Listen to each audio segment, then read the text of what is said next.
Oh my God, it's cold. I think we're gonna close this garage up. It is too cold out there. Hey. Whew. What's up, everybody? Welcome back to the channel. Hopefully there's enough lighting in here, you guys. Hopefully you guys can see me, but we're working on the Hemi swap, Hellcat swap, the charger stuff. We're trying to really get this motor basically prepped up as much as possible to get it in the car and with as much stuff on it as possible so we don't have to fight it later on. But a big thing is oil pan and dipstick. I want to talk to you guys about a little bit today. This one right here is a Meldon pan. It's basically a mid-sump pan. This is what a lot of guys are running on these Hellcat swaps. You make sure you guys get the right one. There's different versions of it. There's only one version of it as far as this particular brand for the 6.2. So make sure you get the right one. But there's other companies that make other pans as well. So this is not the only one. But the big thing is I want to talk to you guys a little bit about the dipstick today. The dipstick has to be relocated to this side of the block on the driver's side. So you're going to have this little hole right here that needs to be punched out. I should say it's a plug. You have to punch this out, and you want to have the motor out of the car trying to do this, because you're going to end up having to put the new dipstick and tube as well.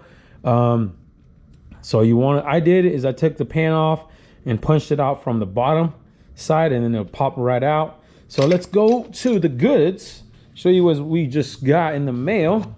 So big shout out to Randy over there at Bouchillion Performance. They do a lot of Mopar stuff. Hopefully I'm saying that correctly. My dyslexia gets away from me a little bit, but check these guys out, man. They do a lot of Mopar stuff. So we ordered a bunch of goodies from them. So hopefully try to get this project a little bit underway. Not to mention that dipstick tube and indicator to help us relocate it on to the block. So let's see what we got in here. Man, looks like a freaking bird's nest up in here. Oh yeah, this thing is well packed. That's a smart idea, huh? Let's see. Oh yeah, look, even we got a starter as well, guys. So on these swaps, sometimes you definitely have to get the right starter with the right set of headers, because we're going to be running the TTI headers. So it has all the information on that as well. So this is the particular starter we're going to be running, and this will be on the passenger side. If I can get this thing out, this thing got a little bit of weight to it. Look at that. So part number, if you guys need this one, but like I said, you got to be running a TTI headers along with the Riley's Motorsports motor mounts and a K-member setup. So that's what you're gonna need. So starter number 61R076AC is the part number. Now also the transmission also makes a difference. So this is for a 6HP90. So that's the training we're running in this thing as well. So remember, account for that. Whoop, there it is. That's the dipstick tube, you guys. So this tube is actually gonna go along the block. This is why it's super important to have the motor out, because there's no way you're gonna be able to try to do this in the car. It's just something like that. We'll put that on here in a sec. Let me get more of this stuff out.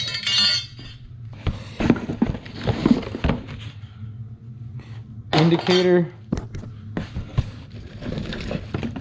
What else we got up in here? Man, they package their stuff good. What is this here? Oh yeah, the 6-bolt 8 HP 70 to a 90. This is basically the trans yoke series, and this will allow us, let's open it up. This will allow us to run like just a stock style drive shaft. So I don't know if you guys seen these transmissions on the back end. These things have like a crazy drive shaft setup from the factory. So this is going to allow us to put this in that tranny and then hook this up to just a normal stock U-joint style differential. I should say a drive shaft, sorry. If I can get this thing out. Look at this thing, looks like a billet too, huh? Oh yeah. Look at that thing. Woo-hoo-wee. That looks freaking good, man. Sonex looks like the brand. Oh yeah, so see, that'll bolt right up to the tranny, and then you can just run a U-joint style drive shaft. That'll make it a lot easier for us to hook that up to that 9-inch. So definitely good looking out for that, man. Appreciate you, Randy, over there. Put that back in the box because we don't need this right now, not until we are ready for a drive shaft. We want to have these components in place once we're ready to order this, or once we're ready to get this thing going. But part number on that, you guys, is see, T35ALFY-07. All right, what else we got up in here? More rat's nests, or bird's nests. Oh yeah, we needed those flex plate bolts. For some reason, man, this is crazy. We got this motor and trans setup, but we had the wrong flex plate and the wrong bolts, obviously hardware. We had stuff for a clutch setup. It was weird. So he sent us all the stuff we were gonna need for that. Super helpful, appreciate you. Yep, there it is. The flex plate. We got the flex plate now. We're actually able to mate that transmission together along with the torque converter. So that's the flex plate we're gonna need to run that automatic trans with this Hellcat. So we're not gonna put this on yet. Obviously we got it on the engine stand. We'll put that on later once we're ready to put it into the core. But let me get some stuff cleaned up, and we'll throw that dipstick tube on and maybe the starter.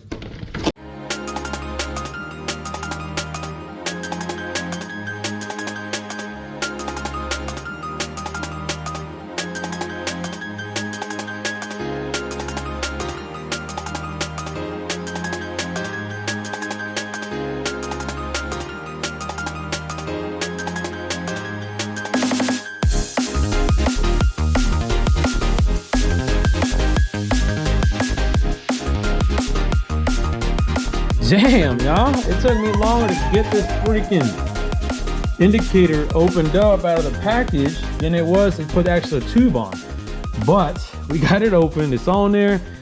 This particular one here, I just threw a bolt in there. Just this is gonna be mounted with the header as well. So keep that in mind. This is another reason why you cannot have the motor in doing this, because look, it had to take that motor mount out completely in order for us to move that dipstick and relocate it here.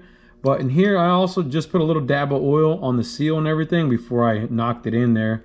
This is gonna be a M6 bolt, so keep that in mind. That's gonna be a M6 if you guys need that.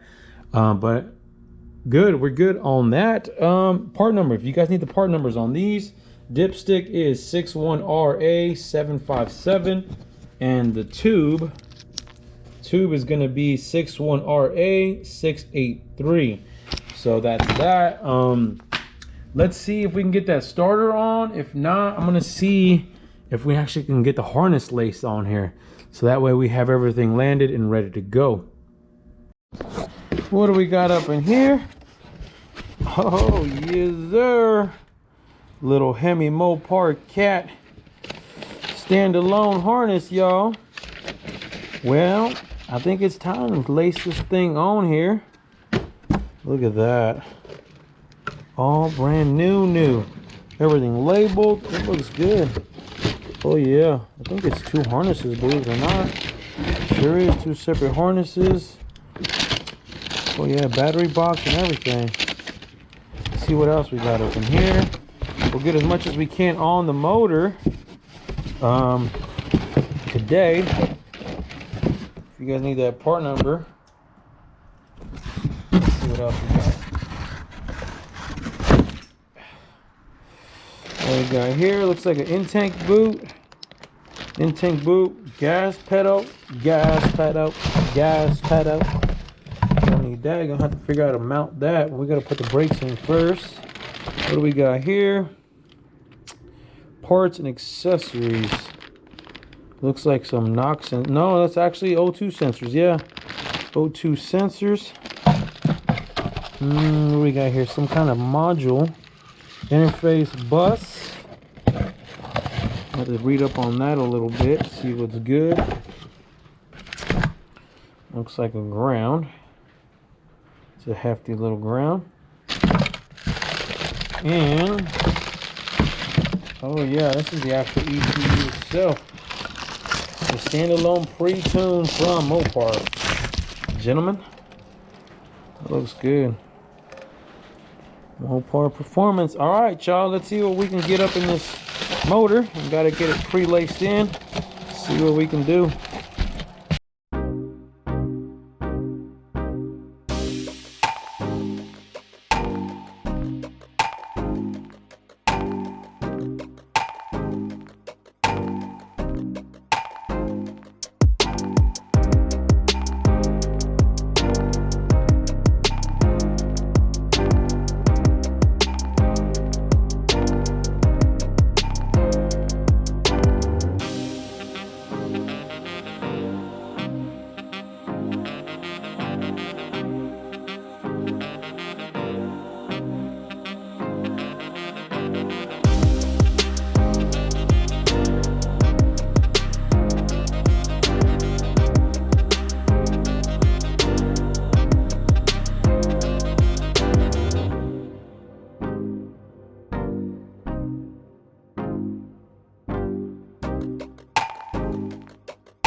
Damn, y'all, that was a little bit of work. It wasn't too hard, but it was just time consuming, just trying to get everything laced in and landed. I'm super impressed with this Mopar stuff, man. Continue to be impressed with their stuff, with their product. But it just goes in so well. Like, they're so thought out, so good. Obviously, you got to use the stock valve covers because, like, you guys can see, everything just clips in nicely into the stock location. But it fits so good. It's well routed. I'm super impressed with that. I mean, they thought of a lot of different things as far as the engineering side of it goes, just to get everything properly routed and secured. Super impressed with that. But we got everything pretty much landed that we possibly can for now. The only things we cannot get landed at the time is like O2 sensors, a few things like that. ECU, PCM connectors here. Starter, we can't hook that up until we get it mounted on the transmission. A few things like that. I also went ahead and put this guy in here, guys. This is from Automotive to fit an AN-8. If you guys are interested in that, here are the part numbers for those. This guy here is the flare reducer 15610, and the actual quick disconnect is a 15128. So if you guys are interested in those, big shout out to Automotive. Appreciate you guys helping us out in this build. But everything's pretty much hooked up as far as I can get here before we get it in the car. Like I said, also mounted the alternator here, got that all plugged up. That's nice and neat sitting there. But it looks good. It looks good. We are gonna wait, I think, to get it mounted because I got to get the brake lines situated. I'm waiting on a brake booster, so we're waiting on that because we have to do is route the brake lines from the booster slash master all over, I should say, over behind the engine bay. underneath and then to the passenger side wheel. So we really can't mount the motor yet, I should say. But we're gonna wait on that, and then we're probably also gonna remove this guy here, this bypass here for the coolant supercharger. We're gonna move this because I don't know what kind of clearance we'll have with that firewall. We might end up having to get a shortened one, an aftermarket one, but we are looking good, fellas. I think that's gonna do it for this video. Hopefully you guys like the content. Hit the subscribe button if you guys are building a Hellcat or a Mopar or something like that. If you guys got any inside tips for me, I'd gladly take them, man. Appreciate it. Put them down in the comments below. Hit that thumb like though, and stay wrenching.